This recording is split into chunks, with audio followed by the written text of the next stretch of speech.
Hello, and welcome to MyCounselor.Online. I'm your host, Brittany East, and joining me today as our featured counselor is Mary Faxon. Mary, thanks so much for taking the time to share your article with us. Before we jump in, can you share a little bit about yourself for those people who may not know you yet? Sure, I can. Thanks, Brittany. I am here in beautiful Central Tennessee. Welcome if you've never been here before. And I am entering my third year, or I guess probably actually now I'm starting my fourth year here at MyCounselor.Online. I started counseling out of college in different kind of areas of the world in social work and fell in love with it and wanted to learn more skills. So went back and got some more degrees in 2016 and have been doing versions of clinical work ever since then. So glad to be here and learning alongside you guys and helping people find some clarity and healing and freedom in their lives. Absolutely. Well, I'm really excited for your wisdom today. So the article you wrote is titled Body Language, 3 Ways for Christian Women to Improve Their Sex Life Today. So what inspired you to write this article? Mm-hmm. Well, I am kind of wading into this world after a lot of years of kind of pastoral lay counseling alongside a lot of church ministry. And we just kept having this conversation, I noticed, um, about women and sexuality, that there was a lot of shame coming from church Mm-hmm. culture, a lot of uncertainty, and just a lot of big questions for particularly newly married women or women who are going through menopausal changes in their life, or we've just had hysterectomies, and now our sex drive has totally changed. And we're wanting help to understand and kind of regain that part of their life. But it's hard to even like start talking about it. And I noticed it kept showing up in folks from kind of faith-based backgrounds, different denominations, just kind of a big gap in language around it. So it's really hoping to create some space for people from that background to be able to talk some more about it and learn some more. Yeah, absolutely. So I know obviously in their title it says it's for Christian women. Do you feel like husbands reading this would be helpful for them, or even women who maybe are in the premarital state? Like who was your audience you had in mind? Absolutely. Yeah. I would love for couples to be able to read it. I think it would be a really good conversation starter. And absolutely for premaritals, if we've kind of grown up around this idea of purity culture, we don't talk Yeah. about sex till you're married, that kind of thing. I think this would be some really good starting places for people to start finding some safe ground to talk and ask questions about their own body and their sex drive. No, that totally makes sense, and I appreciate that. So in your article, you talk about like kind of the foundation or where a lot of troubles or struggles seems to start is that couples tend to even lack that comfortable sexual language. Like why, or what have you noticed in your practice? Like why do so many couples just don't even have like the right language to use with each other? Mm-hmm. Yeah, I think I come back to this pocket kind of across lots of different denominations or faith backgrounds, but seems to be a pretty common thread coming from those areas of purity culture or just conservative practices around our sexuality. From a church culture that says, be really careful, which is well intended. Yeah, It's yeah. a gift from God. We want to, steward how we live and embody our own sexuality and what that's like in marriage and a committed relationship. But I find it seems to be this continual stream of we don't talk about it with men and we don't talk about it with women. So there's this don't talk about it, don't touch it, don't think about it till marriage. And that's how we stay holy. That we keep running into this. I keep running into this idea with a lot of folks that that's the way they stayed pure or protected themselves from pregnancy or protected themselves from heartbreak. And it was a really strong moral value for our faith life. That's something Yeah, that's yeah. important to them. But in the gaps of what we're not talking about, those beliefs in, oh gosh, am I even allowed to recognize what's happening in my body? Wow. Just haven't even talked about it for a lot of men and women. So I think equally, we both genders need to have some space to talk about this. No, that makes sense. So, and then there's something else that was interesting. Which I mean, I definitely feel like I notice it like in my own background as well. Is that if there was research that you like were able to find that said that if you refer to your genitals in ambiguous terms, it ends up bringing like more anxiety and shame. Like, why is that? Because I feel like that's pretty. I mean, my mother even has, which is, totally fine. Obviously different like time periods, but like because obviously, for my kids, I use pretty blunt terms, but for my mom, that's very like odd, Mhm. that we do that. Generation. So I'm curious though, like, why does it bring shame though? Like my mind is just different, but I didn't Mhm. realize that that's what the research found. Yeah. And I love that you pulled out this question too, because it's something that grabbed me when I was doing my own research. That this research wasn't just in, say, we're studying Christian couples. It's research, scientific research that is across the board in secular Wow. and belief based or faith based research. That the body itself responds to the way we think about ourselves. Oh, okay. One of the researchers just used the term like your brain is actually one of the most important sexual organs in your body.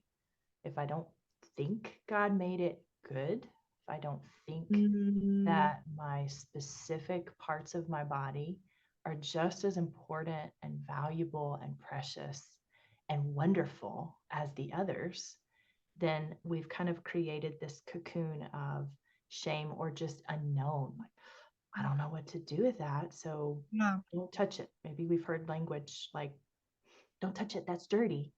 When we talk to our little Mm, girls or our little boys. No, no, that's private. Or we've called them something else. We haven't yeah. even used anatomical names. It creates a belief system in our mind, and we carry that with us in our life. Like, Mm, oh, that's dirty. Don't touch that. And it wow.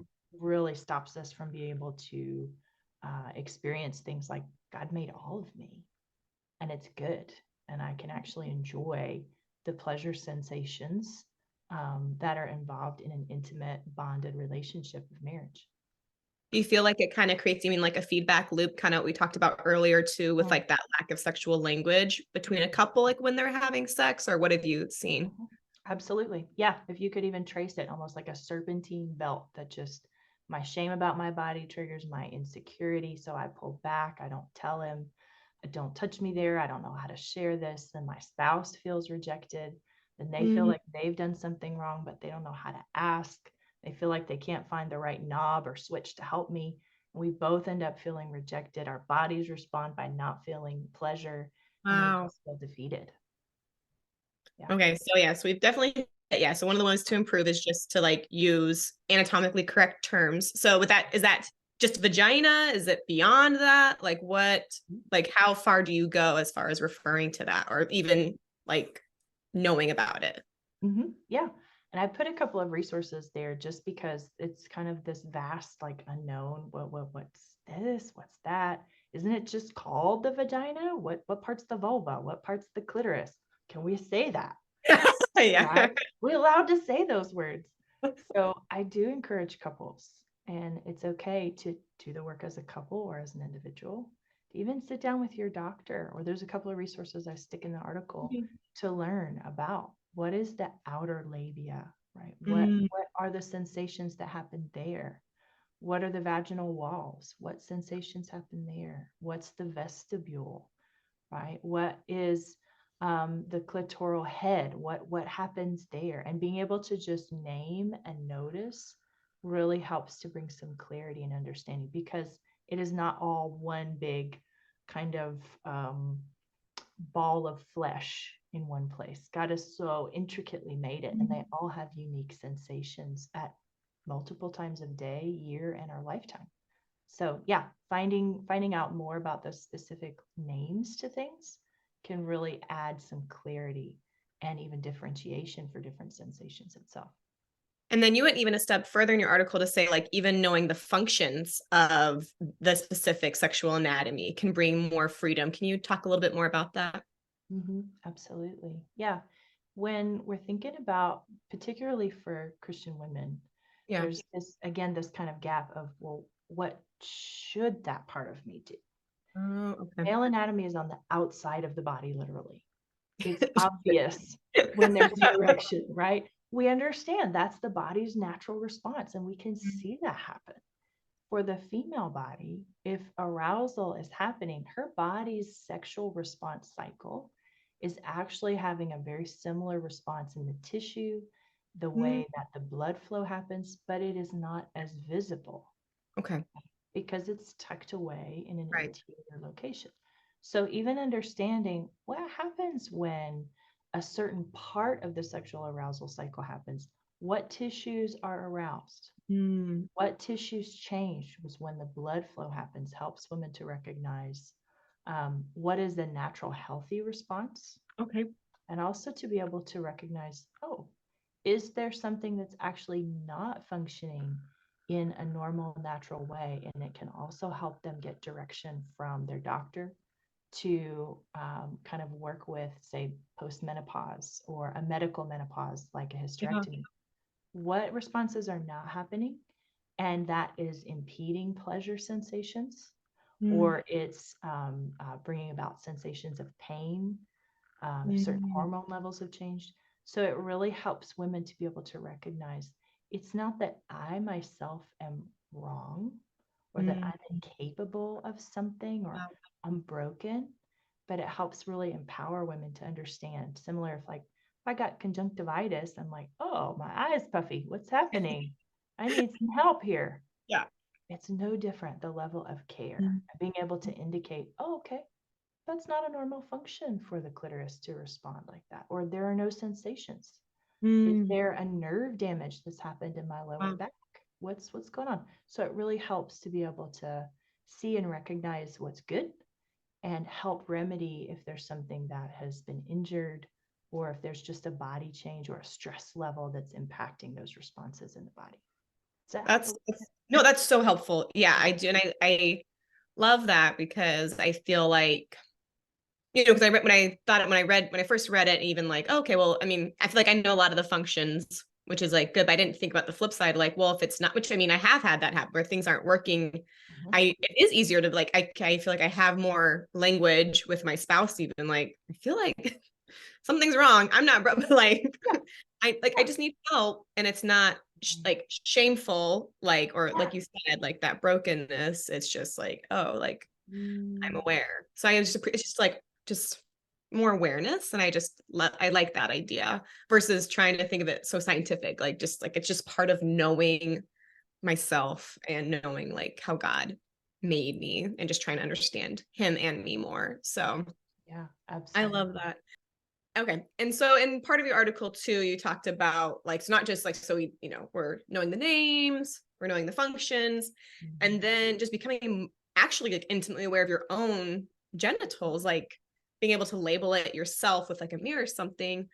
Um, I feel like that would kind of be uncomfortable for some people, or even I feel like, especially with like you talked about like that Christian culture, like, oh, am I allowed to like know that part intimately? Like, isn't that like, do we not really touch it until marriage? Like, what advice would you have for those women who like that just feels uncomfortable, or it feels like just a lot of tension kind of builds up in their body, even thinking about it? I so appreciate the question. And it's true. It's so true. If we start to recognize the signal, literally the emotional signal that goes off in us of like, oh, I don't know. Am I allowed to look at this? Am I allowed to look at this part of my body? Am I uncomfortable? It tells me again, going back to the brain, what have Mm. I believed? Mm. What have I believed about my body? Wow. Do I have the sense of comfort, number one, for accepting that my body is made of God, Wow. that these parts are just as important, Mm. that I can, number one, for health's sake, right? I can indicate for my own care with my doctor, this is what's happening for me, and I might need care here. Mm. But also for that belief system itself, right? Do I actually believe that this part of me is good? It's Mm. directly linked to pleasure, the way I believe Wow. about my body. If I'm uncomfortable with this or thinking about um, seeing my own genitals, can I offer thanksgiving to God about that He made this, just like He made my nose hairs and they work, right? or just being able to recognize if I have a lot of discomfort, I start with what are my beliefs Mhm.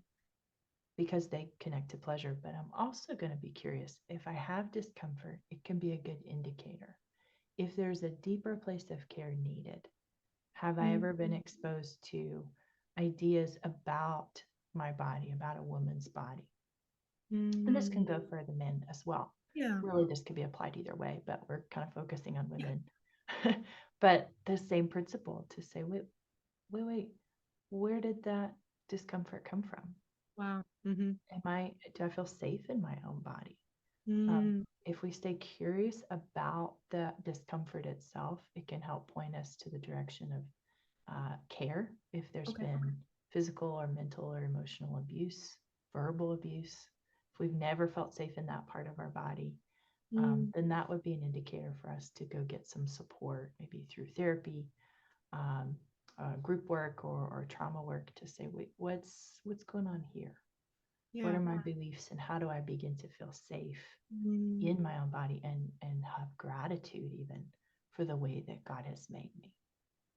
Have you noticed like within your own practice that like maybe like when she was younger, she felt like really comfortable and everything was fine, but as her body has changed, like Mm, it becomes more uncomfortable to explore that part of to explore her, genitals, or I don't want to say that. I want to use good language like we're practicing. okay, genitals Um, good. Yeah. yeah. Um, to explore her own genitals, like or like how does a woman like or how would you advise like I mean, I know obviously, there's so much more to unravel, but like even a Mm, small way, how would you advise someone who maybe it wasn't trauma, just like their body has changed and now because of that things feel uncomfortable? Like how would you advise them to kind of become mhm. comfortable again? Yes, I love this question because you're right. Some of us have grown up with the gift of, yay, everything's good in marriage, explore it, enjoy it, have fun with it. And we do feel comfortable when we first begin. But then gravity happens, right? It's just honest. We age, tissues, tensions, changes, responses after children change. If there is discomfort or pain, it is our body's God given indication to say, whoa, whoa, whoa, whoa, whoa, Mm, let's stop. This is not football. We don't play through pain. mhm. Number one.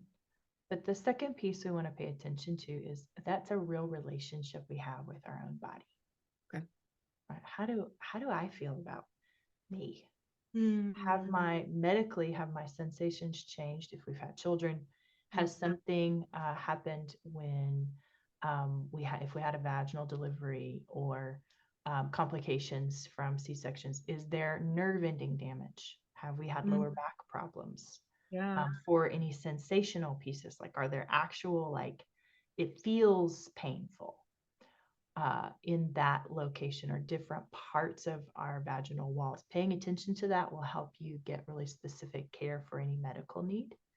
But if emotionally we start to feel this sensation of, I don't know if I like me, Mm, it helps our heart be able to do some work to say, wait a minute, can I have gratitude for myself? mm, And how can I talk with my spouse? What did they think about my body? mm, And it actually invites us to a place of deeper understanding and knowing of one another and have a deeper bonded connection to kind of talk through, like, do you like me anymore? I don't know if I mm, like me. yeah. Usually tells us about a need for connection. That I'll probably mess up the pronunciation, but that Hebrew word yada, to Oh yeah. know, and Hmm. it talks about knowing God, is actually a similar word that is used to describe a knowing sexually in Scripture. It is a deep, intimate, close knowledge that God intended for us in ourselves and with our spouse. So by being vulnerable and feeling safe to talk about those things and work out our real relationship with our own body and with our spouse, coming to this understanding that we're sexual beings, that will help us begin to kind of step towards healing and restoration and keep exploring together as a couple and deepening our relationship as we change, because we're going to Just life. both. It's just us, right?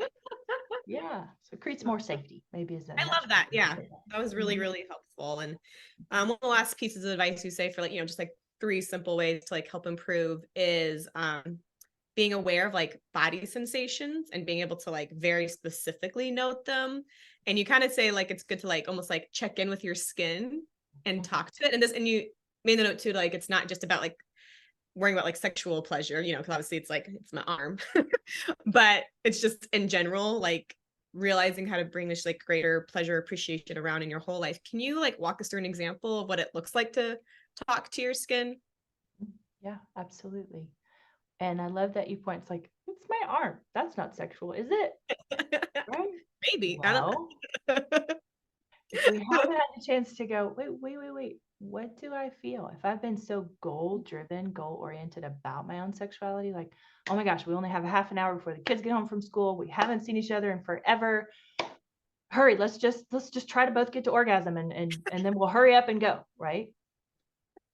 Or it's just been a long time and we're busy. If we have lost our ability or forgot about it to actually connect and recognize, actually, our sexual life together is designed for exploring pleasure, Mm, reconnecting with, and taking that goal oriented mindset of sex has to look like this or yeah. I'm failing, back to Mm, the beliefs, yeah. then I can actually re engage in pleasure better. So, Wow. one way of saying, wait a minute, what do I actually feel?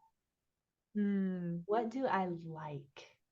So, if you're even taking a moment to say, do I remember what it feels like just to rub lotion on my elbows and enjoy that feels good? Am I nice. giving my brain permission to feel good right there? Right? It's just something small to say. Do I like that? Do I feel confined Mm, when I wear a heavy winter jacket?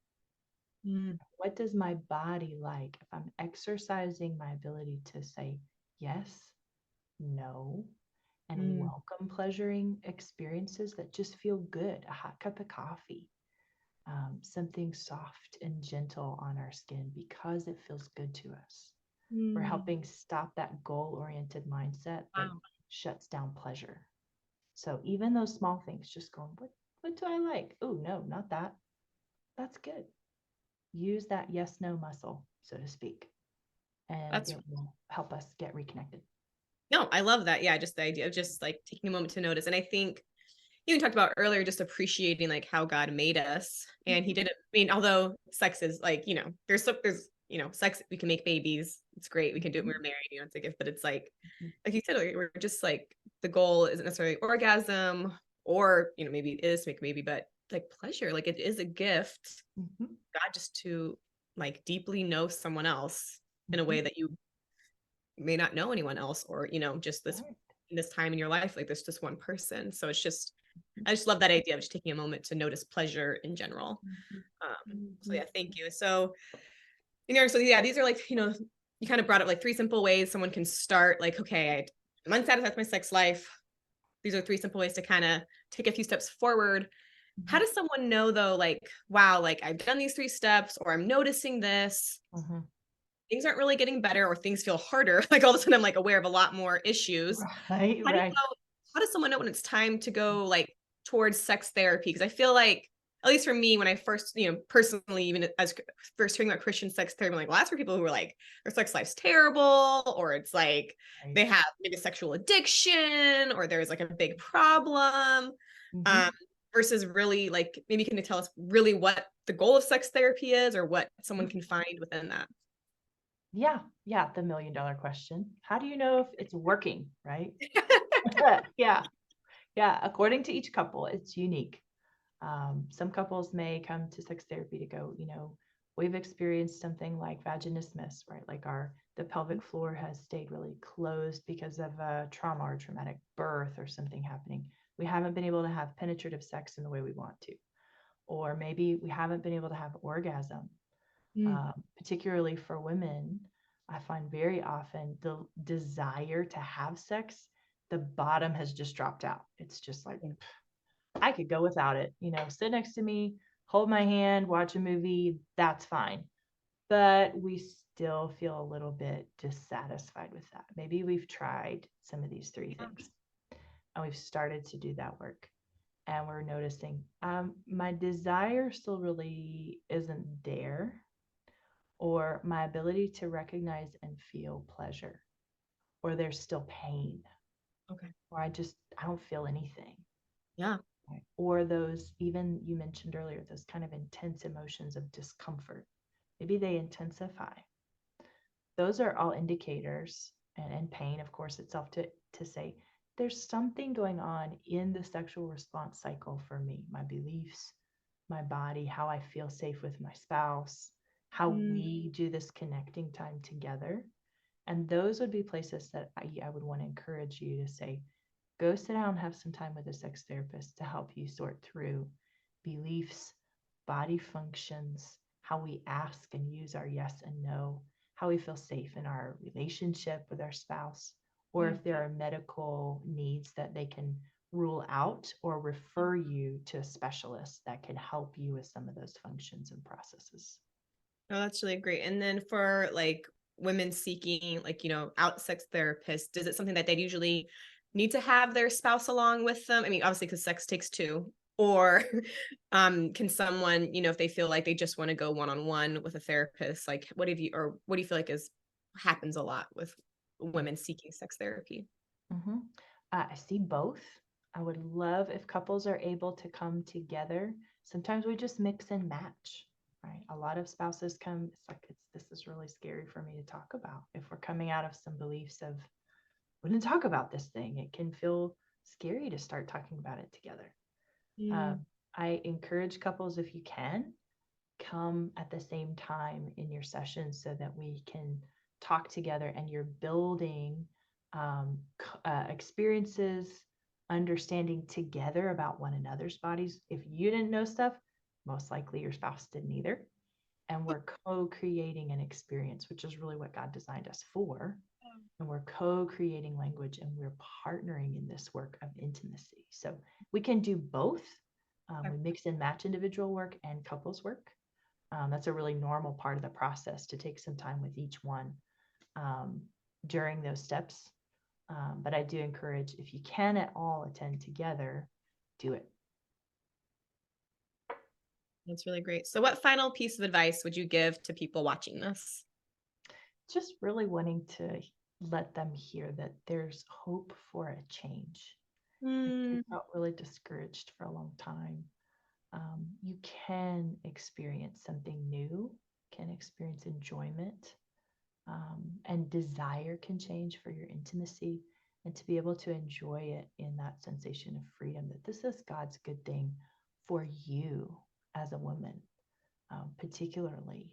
That's really common. It's like, it's just for him. It's to make sure, he's taken mm. care of, and we feel closer that way, but I don't have to have that.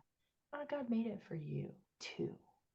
We both get to enjoy that. So that's my hope, that people will hear there's things to learn and grow together throughout your lifetime. Sex isn't just for the 20 somethings that just got married and have lots of hormones. You can experience lots of fun, enjoyment, and closeness throughout your lifetime. Well, Mary, thank you so much for sharing your wisdom and your heart.